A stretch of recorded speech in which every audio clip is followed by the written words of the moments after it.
Was that? I thought it was right with us. Any chance we can look at a venue? Waiting for Mary.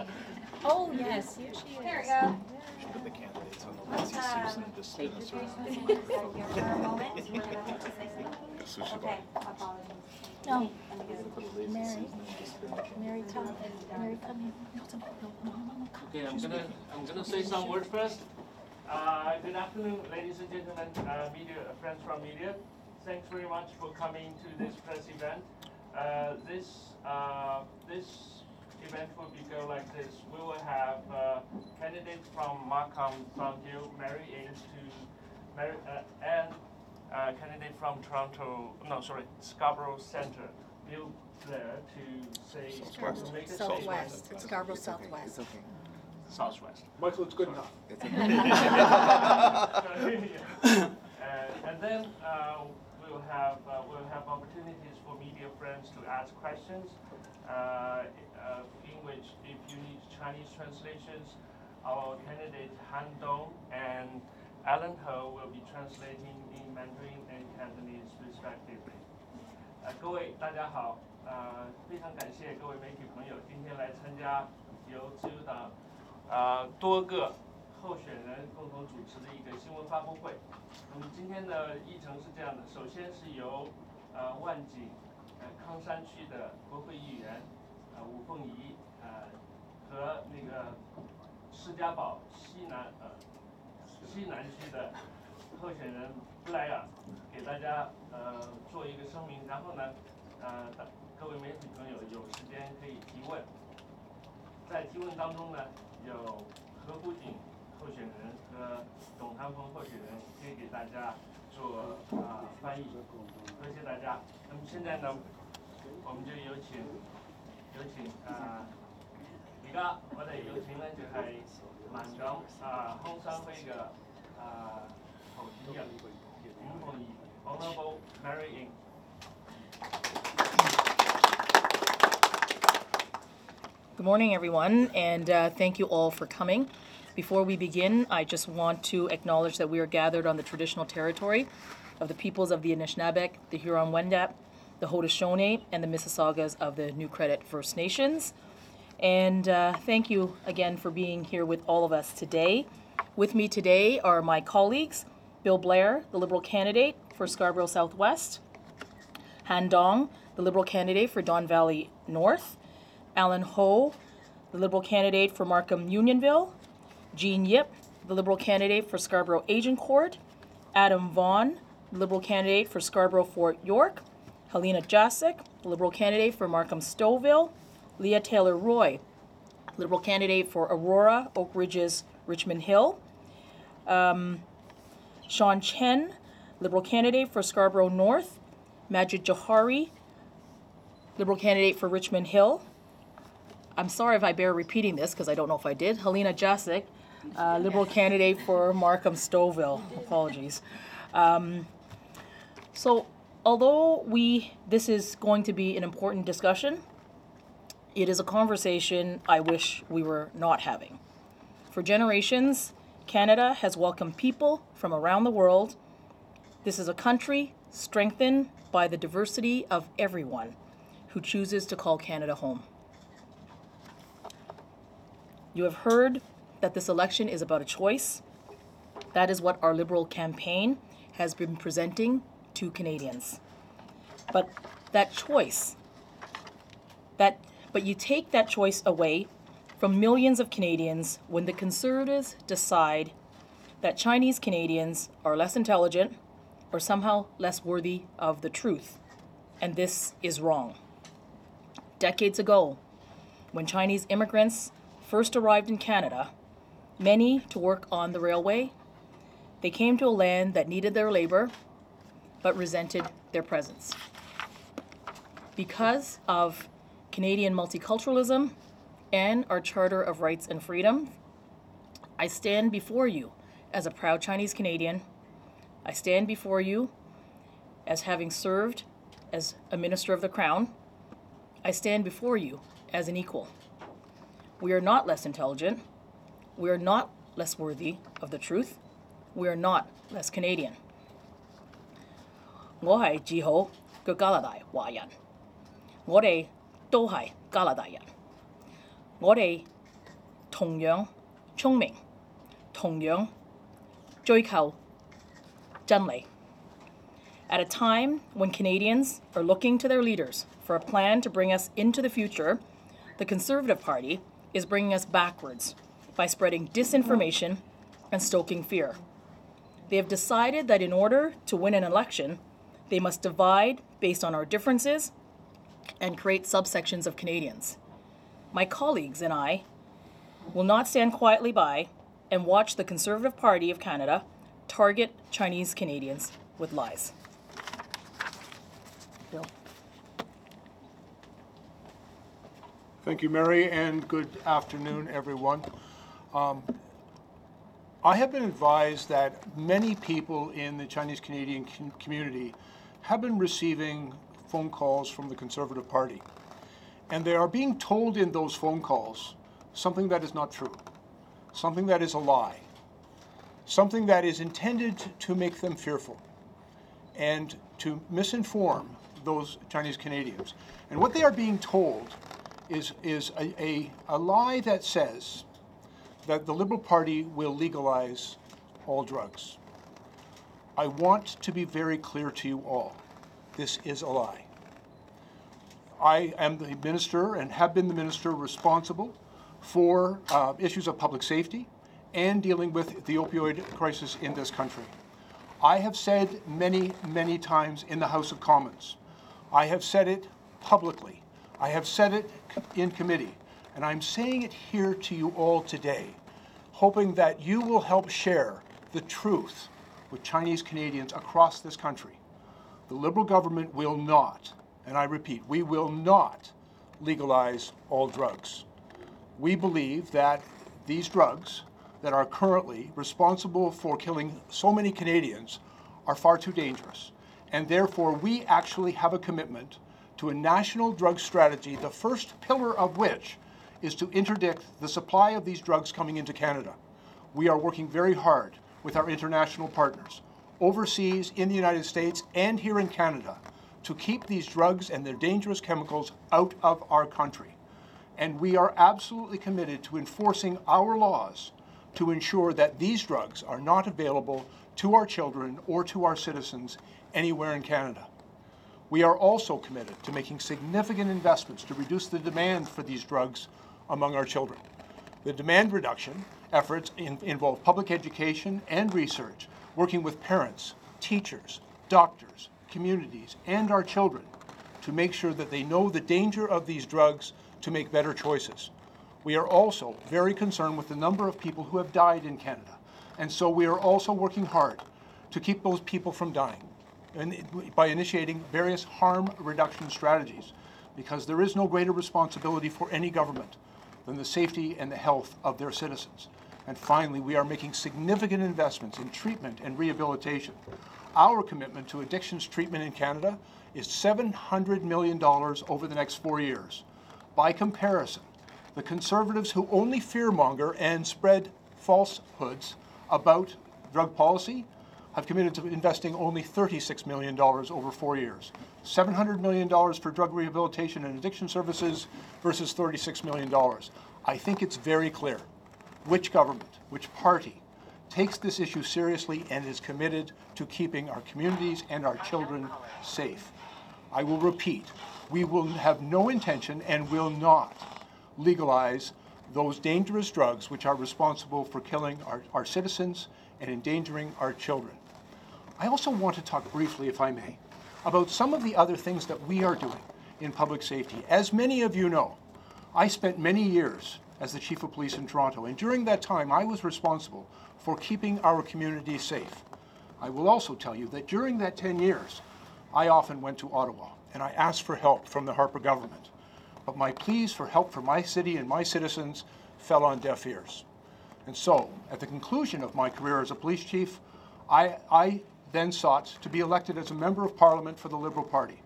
I went to Ottawa, and we have been working tirelessly on making sure that we listen to the police, that we listen to local officials, that we listen to communities, and that we take real action to protect our children and to displace organized crime from our communities. And in our Liberal platform, we have listened to police chiefs and for police officers across the country and communities. They have told us they're very concerned about the number of guns in our community. We know that the Conservatives work for the gun lobby. They take their money and solicit their support. And they have promised to weaken our gun laws. They have promised to make assault rifles more readily available, to make large capacity magazines more readily available, to end the very sensible measures of Bill C-71 that included enhanced background checks, to essentially weaken our gun laws to make them very much like American gun laws. Canadians do not want to live like Americans with all of their guns. And so we have made a commitment to strengthen our gun laws. And the Liberal government will take very significant measures, which I'd like to share briefly with you. First of all, we will ban all military-style assault rifles. These are the weapons that were designed for soldiers to kill other soldiers. There is no place for them in Canadian society, and they have been used many times in Canada, in the United States, and around the world to murder innocent people because they were designed to murder innocent people. And so we will ban them from our country. We are also taking significant steps because we know criminals gain their handguns in our gangs and in communities across Canada from three sources. They get them by smuggling them across the border. After the Conservatives cut more than 1,000 officers from our Custom Border Services and more than 1,200 officers from the RCMP, we have been busy putting those resources back on the border, back in investigations to keep those guns from coming into our country from the United States. We also know that many of those guns are stolen. And for example, the gun that was used in the terrible Danforth shooting that happened last summer, that gun was stolen from a gun store in Saskatchewan, and a few months later ended up in the hands of a criminal who used it to kill 2 young innocent children and injure 13 Canadian citizens as they went about their daily lives. Had that gun been stored properly in a safe or a vault, it would not have ended up on our streets. And so we will bring in legislation that will require that every single handgun in Canada must be stored in a safe or a vault, so it'll be much more difficult for criminals to steal. And I've met with the mayors, I've met with police chiefs, and they said in some of our communities, these guns should not be stored at home. They should only be stored at the range, which is the only legal place that they can be used. We've listened to those police officers, and we've listened to those mayors. We've listened to communities, and we are prepared to work with municipalities to make sure they have the authority they need, to make sure that guns can only be stored in a place that will be safe and appropriate for their circumstances. We have also decided to make very significant investments in what we call red flag laws. We know that many of these guns, if the gun is present in a domestic violence situation where a man and a woman are fighting violently, or in a dispute with your neighbor, or if someone is suicidal and considering taking their own life, or finally if someone is online advocating hatred and violence against a minority group or a religious minority, we know that that can create a very dangerous situation for Canadians. And so we are going to empower the police, but also doctors, teachers, victims, and community to take immediate action when those dangerous situations arise, to render them safe, to ensure that no one can have a gun in those circumstances, to suspend their gun licenses and seize guns from that situation. These measures will help keep Canadians safe. We are also prepared to bring in new legislation that will create greater authorities for the police to conduct their investigations and real meaningful penalties for those who engage in gun smuggling, gun trafficking, and gun crimes. Because again, we have actually listened to the police. And finally, it's also important to make investments in communities and in our children so that young people are not drawn into gangs and drugs in the first place. And so we are the only party that is advocating, when elected, we will introduce $250 million. You know, we've tried and we've been working very closely with the provinces. We made available $347 million to the provinces across Canada to deal with guns and gang initiatives. I will tell you, in the 10 years that I was the police chief in Toronto, Ottawa never offered us a nickel to deal with guns and gangs. We made $347 million available. But it's been very difficult to get that money through the province, allocated to municipalities to begin doing the important work that is necessary to keep our communities safe. And so we will continue with the commitment of $347 million, but we've added an additional $250 million, and we'll be going straight to the municipalities, working directly with communities, working with parents and teacher organizations who work with children to help those kids make better choices. All of those investments, coupled with our efforts to lift children out of poverty, to make investments in better housing, to do all of the things that will improve the quality of life in all of our neighborhoods are measures that a Liberal government will make to keep people safe. And when the Conservatives talk tough on crime, look at what they actually do. They cut funding for the police. They cut funding for the border services. They cut funding for communities. They cut funding for all of the things that keep us safe, and yet they talk tough. And when they're really behind the 8 ball, they tell lies. And they suggest that we, the Liberals, will do something that we have always said we would not do. The Prime Minister has said it, I have said it, the Health Minister has said it, the Justice Minister has said it. We will not legalize those dangerous drugs that the Conservatives suggested that we will.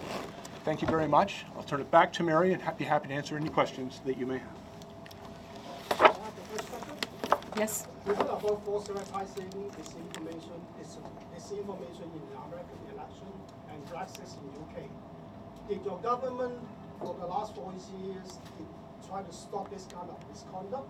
Now it looks like it happens in our election time. So what if Liberal get elected? Will you do something to stop this kind of like false advertising, misinformation or disinformation? We already have taken action.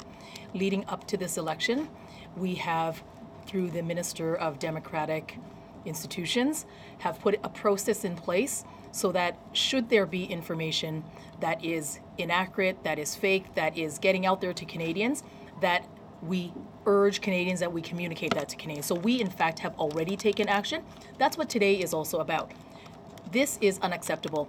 It is unacceptable to target Chinese Canadians with disinformation and with lies, with the sole purpose of misleading them. So this is what today is about, and we thank you for coming so that you are able to help us share this information with Canadians. Maybe I'll let Alan and Han speak a few words about answering the questions. Why don't we take another question? Okay. Yes, Anise. Hi, so it is for New Power. My question is for the Canada Elections Commission to formally investigate this incident. Someone would have a formal complaint. So are you guys in the process of doing that, or have you guys already started? I have. Yeah. The lie about the real estate tax, we filed a formal complaint. Facebook has taken it down. Every major media organization has denounced it. It's a lie. They found it crawling through our garbage cans, and they should have left it there. It's an absolute flat-out lie. But the trouble is that the Conservatives know they can't win by telling the truth. They think they can fool people by lying because they know their platform doesn't impress anybody. And so instead they lie to people. They can't win telling the truth. They're trying to win by lying. And it's a formal complaint's gone into the Elections Commission. Formal complaints have gone into social media. But even when they are faced with the truth, they just find a different route to lie through. And now they're running ads on television screens throughout Chinatown in my riding. It's deceitful. And I don't know why they think lying to the Chinese community is an effective tactic. It's profoundly dishonorable. It insults their family names. And quite frankly, it insults Canadians of all backgrounds. Any further questions? I just have a follow-up question. With Facebook, what was their, like they took it down, but did they have any formal No. statement? Facebook refused to take it down. They just labeled it deliberately misleading. Facebook has not assumed the same level of responsibilities that other social media platforms have. But at the end of the day, it's up to news organizations, and I'm a former journalist. Repeating a lie as a journalist is still lying. And when the Conservatives are caught in a flat-out lie, the obligation of journalists is not to repeat it and say, decide for yourself. Your job is to tell people they're being lied to, because they're being lied to. And that's dishonorable conduct. And as I said, they can't win telling the truth, and so they only have one option, and that's to lie to people. And they think they can lie to the Chinese community particularly because they hide it behind the Chinese language. If they were to come into my riding and talk about hard drugs the way they talk about hard drugs in the Chinese media, they would be laughed out of the campaign. It's time they get laughed out of this campaign.